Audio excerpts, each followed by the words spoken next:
Na 16. kolokviju o asfaltih, bitumnih in voziščih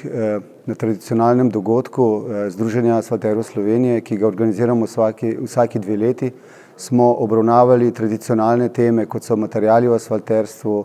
razvoj in tehnologije,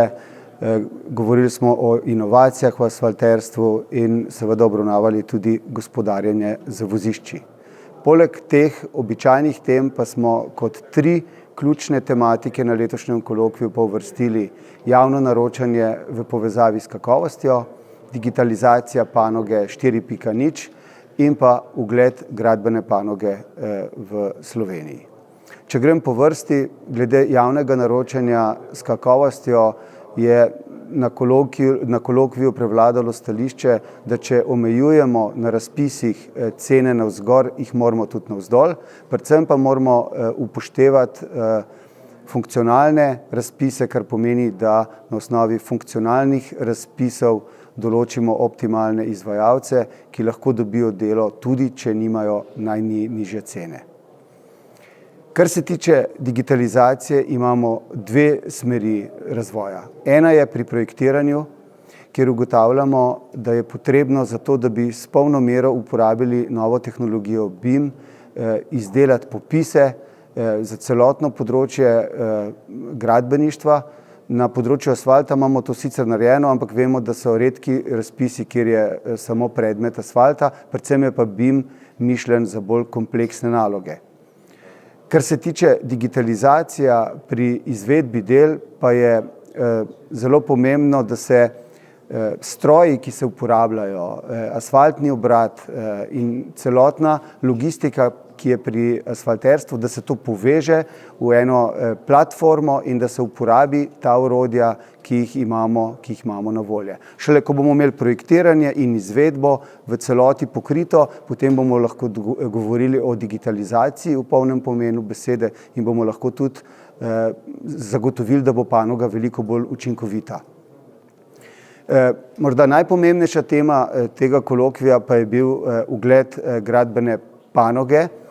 Ta ugled gradbene panoge vemo, da je po krizi in med krizo zelo padel. To se kaže v tem, da imamo težave pri zagotavljanju kadra, da imamo težave z obnovo tako tehnologij v podjetjih. Podjetja so v slabem finančnem stanju, zato ker so bile cene, ki so jih dosegle v zadnjih letih, zelo nizke in zaradi tega je potrebno na nek način zagotoviti boljše pogoje in na omizo smo si postavili temo, kako ponovno v Sloveniji vzpostaviti okolje, da se bo lahko razvil kakšen gradbeni šampion in nekako smo prišli do zaključka, da bodo morala sama podjetja poskrbeti za to, da bojo šampioni, kar pomeni, da bodo uspešno delovala, da bodo tudi postavila temelja izven Slovenije, da ne bodo samo vezana na domač trg. Drug pomemben pogoj je pa ta, da se okolje v Sloveniji ustrezno organizira in sicer tako,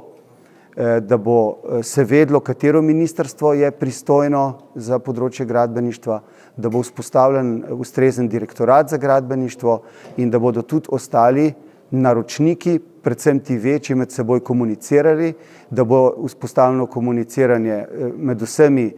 segmenti v verigi, se pravi od naročnikov, izvajalcev, inženirjev, kontrolorjev. Skratka, potrebna je ta komunikacija, kajti kot je pokazala okrogla miza, zelo je izgubljeno zaupanje med udeleženci, znanja je manj, kakor je bilo in treba je povrniti to zaupanje in potem se bo tudi ugled prišel sam od sebe, ko se bojo začeli dogajati tudi uspehi. Skratka, potrebujemo uspešne zgodbe in če pogledam, najbolj uspešen in pozitiven odziv s kolokvija je pa ta, da so se aktivnosti začele dogajati, da bo v letošnjem letu proizvodnja asfalta v Sloveniji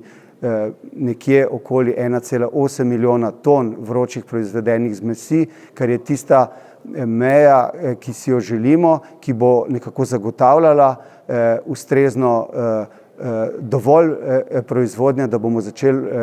vozišča ponovno izboljševati In s tem pozitivnim vzdušjem tudi številnih javnih naročil, ki so v postopku, je nekako minil ta kolokvij in dejansko si želimo to vzdušje prenesti tudi naprej in si želimo, da bo čez 2 leti, ko bo na vrsti 17. kolokvij, v bistvu to dobro vzdušje ostalo.